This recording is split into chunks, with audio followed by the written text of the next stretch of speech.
6. And this home movie is a documentary and pictures of what happened on July the 4th of that year in the village of Cordova as the people celebrated the Bicentennial of our nation. A little flag waving once in a while is pretty good medicine for anyone. And so it was on this special 4th of July that each of us remembered these words. Breathes there a man with soul so dead, who never to himself has said, "This is my own, my native land." The fire hydrants and trash cans with their new dress of the national colors seem to be proud that they also were an important part of this special event. We'll take a little drive around town. The leprechauns at the Shamrock are doing their best to tell the world that the venerable village is alive and well. Here is our proud new water tower that supplies the town with the finest drinking water to be found in all the world. This, in connection with the sewerage system, gas, and electricity, has again elevated the village to the status it held 100 years ago as a river port and a burn lime center. We'll drive up the street where the old grade and high school used to be and turn the corner. Before we cross the tracks, we'll say hello to Harold Reynolds, who is just about to enter his place of business. We might add that his father and grandfather had been businessmen in Cordova before him. A little farther down the street, we'll pass the post office. Seth Pettit is going in for the morning mail and probably pass the time of day with Cedric Norton, the postmaster. Now the fire department, one of the most modern in the state, is getting shined up for the parade. Bud Poole, the fire chief, must be around somewhere. The main street is blocked off, so we'll take the back street to the west side of town. This beautiful old home, built of bricks made in Cordova over 100 years ago, still stands as a reminder of an earlier day when river traffic on the river was stern-wheel packets and log rafts. It was known as the Marshall House. Then there was Dan Zimmerman's house, the first mayor, built of the same brick and now owned by John Gillespie. The early settlers also believed in churches as well as schools, so they built a church. The road to glory wasn't always an easy one to travel. Satan was just as busy 100 or more years ago as he is today. The First Baptist Church still stands and ministers to the community in a manner that its founders might be well proud of. A new portico, the gift of the late Edith Humphrey in memory of her husband, Dr. Will, completes the original design of the entrance. The bricks in these walls also were made in Cordova. Of course, over the years, other changes have been made. No longer do the Baptists cut through the ice to baptize in the river. No longer do the members send ox carts to Chicago with wheat in order to buy material for the meeting house. The wooden steeple that topped the bell tower and that welcomed many a river pilot had to be removed. But through the generosity of a member, the late Leonard G. II, the original has been replaced by another spire to restore the beauty of the old landmark. A church school building has been added. Adjacent to this is a modern parsonage. Reverend and Mrs. Herbert C. Taylor are the present occupants, and fortunate indeed is this church in having their leadership. We'd like to stop and tell you more, but we must hurry along as the parade and other goings-on are about to begin. Let's take a look at Main Street, west from the Legion. The parking lot on the corner across the street was where Dr. Freak's office and drugstore stood. Then comes the two-store building. Grant Franks, the sheriff from Hillsdale, seems to be enjoying a chat with Ed Johnson, or maybe he has Ed in custody. Tom and Sue Palm, along with the boss of the family, bask in the sunshine of as perfect a day as can be made. Could that be Mildred Murphy from Fairfield on the street with two people who seem to have the situation well in hand? And then there's the leisure side of life. As we said, it's the kind of day to study philosophy or integral calculus or read the works of Homer. On the other hand, it would seem that Huck Finn or Tom Sawyer would be more to the point, as there are boats and boats and boats. We perhaps should be more technical and call these racing hulls. At any rate, they are being made ready for the afternoon races. The old miss is ready too and has assumed the best of manners. But she is just as young and daring as she was 200 years ago. Now there's a bloodhound, if I ever saw one. And then there are scooters and kids and friends that we haven't seen for ages. There also was a beautiful, venturesome princess looking at a whole new world, but alas, she skedaddled. Here comes the parade. Donna and duet airs are right in front with a banner followed by the color guard. The Cordova fire trucks are all polished and fit for a fire. Mike Severs is taking in the whole show from the door of that cab. His Honor, the Mayor, and Sir Schaefer is next in line, followed by Ann Morthland with a big flag. We can't name everyone in the picture. There are too many. Nancy Marshall must be around somewhere. Now comes the outfit making all of a racket with a big bass drum. The Riverdale Marching Band has put a lot of life in that parade. The local police and a candidate for the state senate. Someone put a lot of work on this float to fix Bunce Hennion as Uncle Sam. Lisa Bruner is driving the tractor. There's Rachel Bruner and Eleanor Taylor wearing the costumes and pretty sunbonnets with Teresa Bruner driving the tractor. Nothing like having a pal on the sidelines when you're dying from total exhaustion.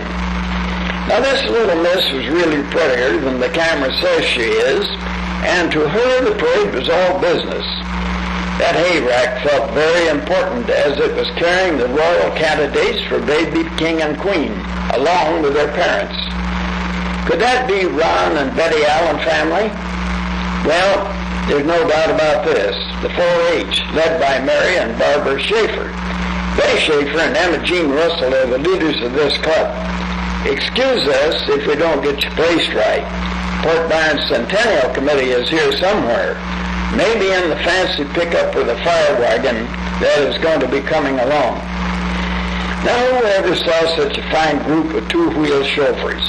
And look at the decorations on those bikes. Rich Janum, is that you in that dune buggy? All these beautiful young ladies following on the float would have to be queens in waiting. Desperados are usually the handsome kind, and those two are Bob Pettit and Fred Johnson. Jane Pius seems right at home driving the tractor, of course with the helping hand of a very well engineer. Boot Snap, the 49er just back from the diggings.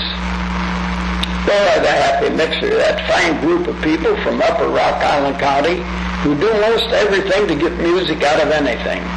That must be Herb Roman and Bob Lormora and Bill Janung and those antique cars. Well, the parade is ending, and so is the film and the camera. In case we've missed you or called you by another name, it wasn't intentional. The day is but half gone, and the afternoon races are about to begin. The location for riverboat racing is ideal at Cordova, and our grandstand seats are located under a tree overlooking the river in the backyard of Perry and Esther Severs. These racing boats come from most everywhere. One lady said that they were from South Dakota. The boat club at Cordova is well prepared to handle this event, as these men have had a lot of experience. Over the past 50 years, there's been a great change in river traffic and river life. The old houseboat that one day in the past was the family home of a river fisherman has been converted, or rather updated, to a pleasure craft with all the comforts of modern living. The stern wheel workhorse of an earlier day has been replaced by the powerful diesel towboat. No longer are the two smokestacks just ahead of the pilot house belching clouds of coal smoke along with a puff of steam from the cylinders that turned the stern wheel. Those were the days when boats had personality. Mark Twain would be hard-pressed to write the story of Huckleberry Finn from a background of today's river traffic. If you looked across the river to the Iowa shore, you saw literally millions of people with houseboats and other craft tied to the banks and sandbars enjoying a quiet holiday under a bright July sun. Packets used to whistle for the town at this very spot. There are moments when nostalgia has a distinct place in our thinking, especially in our thoughts of appreciation for those in the past who have shortened and smoothed the way before us. This celebration is enjoyed with motive and purpose. In the hands of the artist who made the drawing of the old stern wheel for the cover is a history of Cordova titled Then and Now. The then goes back to the founding of the village in 1836, and the now brings us pretty well up to date as we view the map on the back of the cover along with the legend and drawn by the same artist, Perry Sievers. Mary Freak Rogers and Lena Reynolds Moran are looking over the pages of this history that took more than a year in the making. The preparation and writing of the history means hours and days of research. Research that includes the digging to the bottom of that old trunk in the attic. Then the decision of what to accept and what to discard. Not all of the people who worked with and contributed to the book are in the picture. Their names and recognitions appear. This story of history will be a treasure 50 years hence. Today you recognize these folks, but we're going to name them for posterity. Mary Freak Rogers, Cedric Norton, Lena Reynolds Moran, Josephine Maxwell Bennett, James Stratton, Betty Clay Frazier, Perry Sievers, and Leon Russell. And so this day and this year, we recognize all of the people whose talent and cooperation made ours a successful event. And at the same time, we must pay tribute to those of the past who in their way and in their time also have served to make possible our heritage. An old sentinel of bygone days still stands guard on a hillside south of the cemetery. He's the last of the old lime kilns. He seems to be looking toward the new industrial park and possibly saying to himself, I too helped make this day possible.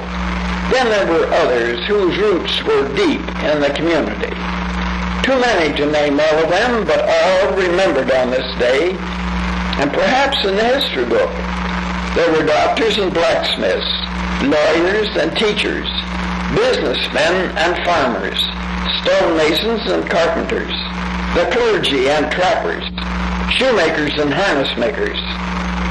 They tamed the virgin prairie and raised the grain.